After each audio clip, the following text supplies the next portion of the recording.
Welcome back to another new series. If you're familiar with some of the previous series, you know that this building in which I tape these videos has been under construction for some time, so you may hear some banging, some drilling. I'll try to edit out anything that becomes unusually loud, but we will try to use the more subtle sounds as a metaphor to remind ourselves that we are seeking to build spiritual resilience by emotional intelligence, that is, understanding our values and beliefs within us and how those bring about emotional cues for relational action so we can make choices as to what's most appropriate and honorable and helpful in that relational context. Having said that and set the little foreground or background, let's go ahead and jump right into an introduction to Dr. Stephen Covey's 7 Habits of Highly Successful People. Now, if you've read the book, and I'm assuming you probably haven't, otherwise you wouldn't need to watch these videos, he is talking about heads of state and professional athletes, but this also can be applied to domestic engineers, as my wife might call herself, or volunteers, or single parents, or anyone who wants to be a better human being, effective at anything that you define as your personal vision statement, which we will look at in just a moment and in more detail in a future video. Let's go ahead and look at just a preview into the 7 habits and then answer some questions about why, if these are really kind of common sense, why don't we all do them all the time?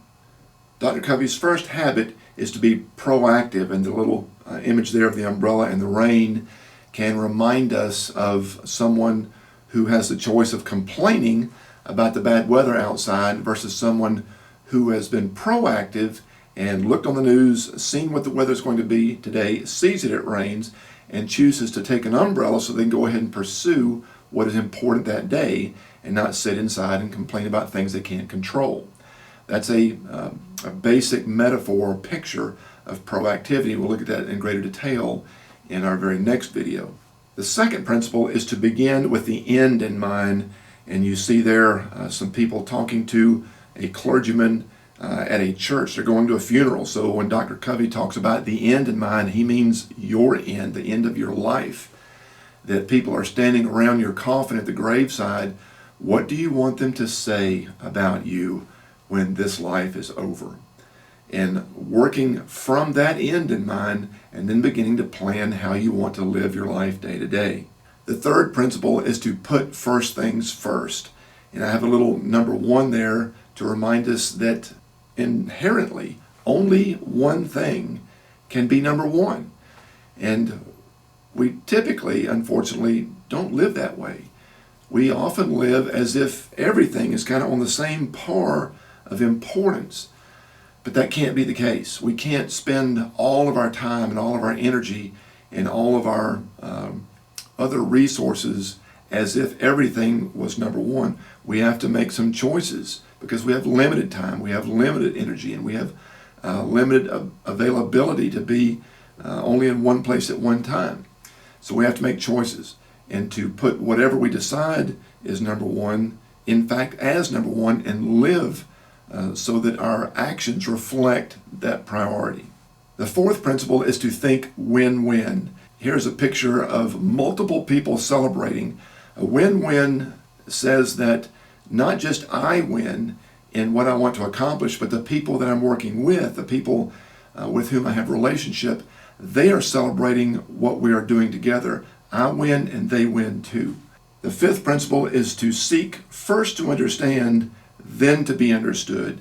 This implies that we already have a vision statement in mind, a goal that we want to accomplish in our lives, and before getting them to understand that priority that we have for our own lives, first to listen to them and understand what they want out of life so that we can fit the two, what we have to offer and what they need. The sixth habit is synergize. Here's a picture of 3 guys sitting on top of each other's shoulders to reach all the fruit on a tree.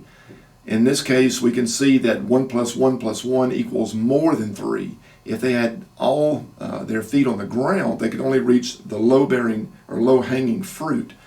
But working together, they can reach all of the fruit on the tree. The last habit is to sharpen the saw. Here's a picture of a lumberjack, and the tree is kind of fighting him to resisting being cut down.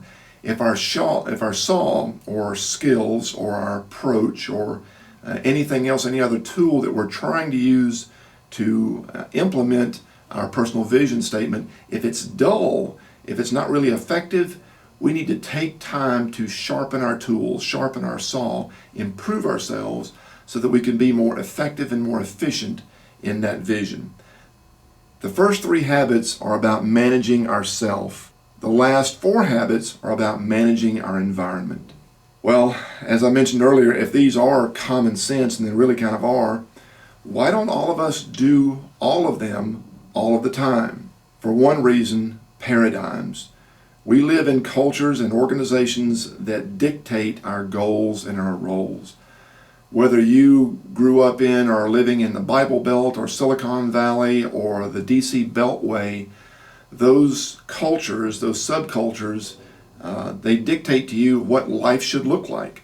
Especially if you grew up there and have always lived there, it's easy to fall in on a paradigm, a way of viewing life, and that whole subculture resists seeing life differently and acting differently than those around you who are keeping that system going. Secondly, priorities. Other people will reward us for the quote-unquote successes toward their emotional bank accounts. Dr. Covey talks about emotional bank accounts, meaning that people have certain things they want from us, and when we give to those, when we make deposits in those, that makes them feel better about us. So people are constantly rewarding us for fulfilling their priorities, which can reinforce those behaviors so that we never step out to pursue our own goals and our own priorities. That can be very easy, and it ties back into the paradigm that I mentioned at first. Thirdly, and this is related, presuppositions. We tend to think that serious planning is only for proven professionals. Well, we can see that people became successful at what they did by serious planning, but it's not that they started planning after they became serious professionals. They got to become successful, or they became successful because of their planning and their intentionality. And lastly, pain. We tend to avoid work that is necessarily difficult. All of these 7 habits are common sense, but none of them bring about immediate success. They are going to require hard work. They're going to require sacrifice. They're going to involve pain. Well, if you're willing to go through some pain, I invite you to hang in with me for the next 7 or 8 weeks. I might do a conclusion with some aggregate observations or applications at the end. And we will look at each of these, which are time-tested, proven habits towards success in whatever venue you choose, whether that is as a spouse, a parent, a businessman, an athlete, anything else. Hope this is making some sense, and I hope to see you next time.